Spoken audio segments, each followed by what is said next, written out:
और सिक्किम, ये 5 स्टेट का साइज का है अरुणाचल, बहुत बड़ा स्टेट है। और हमारा यहाँ पॉपुलेशन बहुत ही कम है, बहुत शायद अभी मुश्किल से 17 लाख होगा, 17 लैक्स। मगर हमारा यहाँ का ज्योग्राफिकली जो टोपोग्राफी है बहुत चैलेंजिंग है। आज इस नेशनल लेबर डे में भी कोई लोग बाहर से आया होंगे, तवांग, सुबनसिरी, अंजो, अनिनी जैसे पहाड़ों से भी आया होगा। और फुटहिल एरिया हमारा तेजू, नामसाई, रोइंग, पासीघाट ये सब से भी यहाँ पे आए होंगे। तो देखिए आज यहाँ ईटानगर में कितना गर्म है, मगर आज ही के दिन में अगर हम लोग पहाड़ों में देखिएगा तो वहां तो पूरा जैकेट पहनना पड़ता है, हम लोग को बहुत ठंड है। तो इस प्रकार का हमारा जो ज्योग्राफिकल डाइवर्सिटी भी इस प्रकार से यहाँ पे है, चैलेंजेस बहुत ज्यादा है। अभी आने वाला दिनों में सरकार का हमेशा ये कोशिश है कि अपना स्टेट का इनकम को बढ़ाने के लिए। मैं एक सिंपल सा एग्जांपल आप लोगों को बताता हूँ। आज यहाँ पे हजारों के तादाद में यहाँ पे हम सब लोग जमा हुआ है। हम सब लोग अपना अपना घर चलाते हैं, खास करके यहाँ पे महिलाओं लोग हैं, माताओं लोग हैं। आप लोग अपना जब घर चलाते हैं तो आप लोग हमेशा देखते हैं कि मंथली आपका इनकम कितना है, उसका हिसाब से आप बच्चों को खर्चा करते हैं, राशन में खर्चा करते हैं, आप कहीं ऑटो या कहीं टैक्सी में जाने से उस हिसाब से आप बजट बनाते हैं। अगर बजट इनकम ज्यादा है तो आप उतना ही फैसिलिटी ज्यादा आप उसको आप फैसिलिटी ज्यादा आप उठा सकते हैं। अगर आपका इनकम कम है तो आप लोग भी थोड़ा सा अपने इनकम का मुताबिक आप लोगों को भी प्लानिंग करना पड़ता है कि नहीं। तो उसी प्रकार से राज्य सरकार का भी ऐसे ही चलता है।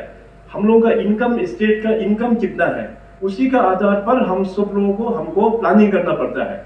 मगर खुशी का बात यह है कि अरुणाचल प्रदेश में 2016 से लेके अभी तक हम लोगों का इनकम भी हम लोग ने बहुत बड़ा पाया है। मैं बजट का आपको एक आंकड़ा यहाँ पे देगा। 2015-16 का हमारा स्टेट का बजट था 12,500 करोड़। 2015-16 का 12,500 करोड़ का बजट था।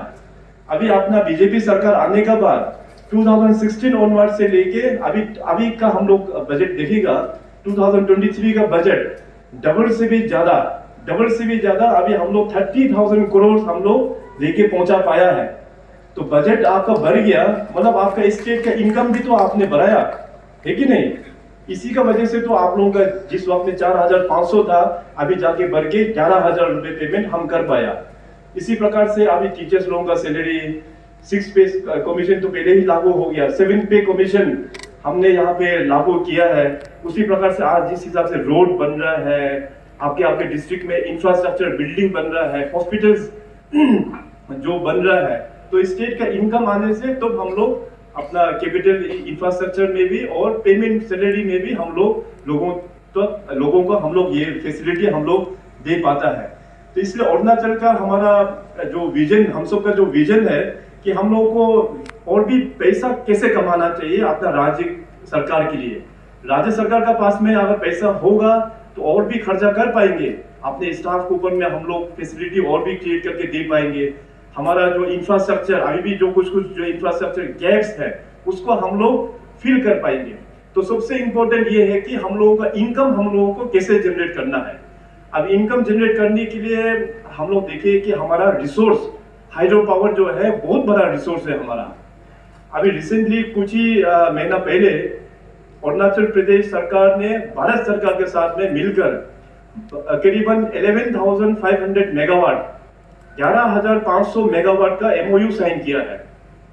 और ये जो हाइड्रो पावर प्रोजेक्ट बन जाने के बाद में 11,500 मेगावाट का जो प्रोजेक्ट बन जाने के बाद में स्टेट में ही रेवेन्यू का जो है 10,000 करोड़ वो एनुअल रेवेन्यू हम लोगों को एक्स्ट्रा इनकम हम लोगों को जनरेट होगा।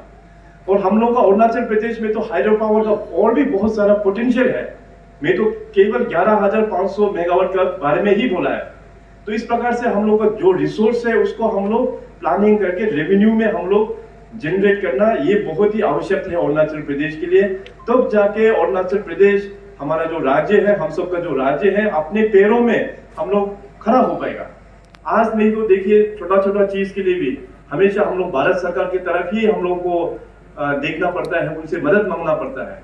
और भारत सरकार तो पूरे देश को चलाना है, काफी बिजी होते हैं वहां पे। अरुणाचल तो एक राज्य है उनके लिए, उस प्रकार से इस प्रकार से काफी सारा राज्य है इस देश में।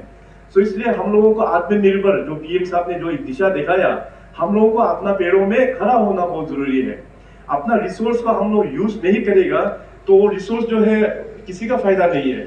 इसलिए हाइड्रो पावर में अभी हम लोग पब्लिक के साथ में मिलकर उनसे डिस्कस करते हुए हाइड्रो पावर प्रोजेक्ट को हम लोग बढ़ा रहे हैं। तो आपका जो पॉइंट नंबर 1 का जो मांग है सैलरी को बढ़ाया जाए, डेफिनेटली हम बढ़ाएंगे। इस साल हमने जैसे कहा कि इस साल भी हमने मई में 1,000 रुपए बढ़ाया था। तो आज नेशनल डे का इस अवसर पर और बीएमएस का इस प्लेटफॉर्म के माध्यम से मैं एडिशनल 1,000 रुपीज और मैं आज से अनाउंस करता हूँ। इसके बाद सेकेंड पॉइंट में लिखा है one time implementation of regularization of in favor of engaging contractual service and contingency workers who have served 15 years। जैसे कंटीजेंसी और कैजुअल का जिसका 15 साल हो गया है उसको रेगुलराइजेशन का बारे में बात किया है। तो इसमें मैं आप लोगों को बताना चाहेगा कि जो लास्ट ईयर 2021 में कैबिनेट में हम लोग ने ऑलरेडी ये बात जो है फैसला ले चुका है कि आजकल ग्रुप सी ग्रुप डी तो है ही नहीं पूरा, अभी आजकल मल्टीटास्किंग यानी कि ग्रुप सी हो गया है। उस ग्रुप सी को हम लोग कंटीजेंसी से 50% जो है वो कंटीजेंसी से ही जिसका 15 साल क्रॉस हो गया है उसको हम लोग रेगुलराइज करेंगे। ये ऑलरेडी कैबिनेट ने डिसीजन दे चुका है। इसके बाद जनरल सेक्रेटरी साहब के मेमोरेंडम पे जो कैजुअल और कंटीजेंसी वर्कर्स को पेंशन स्कीम्स के बारे में यहाँ पे मेंशन किया है। पेंशन स्कीम्स में मैं इतना ही कहना चाहेगा कि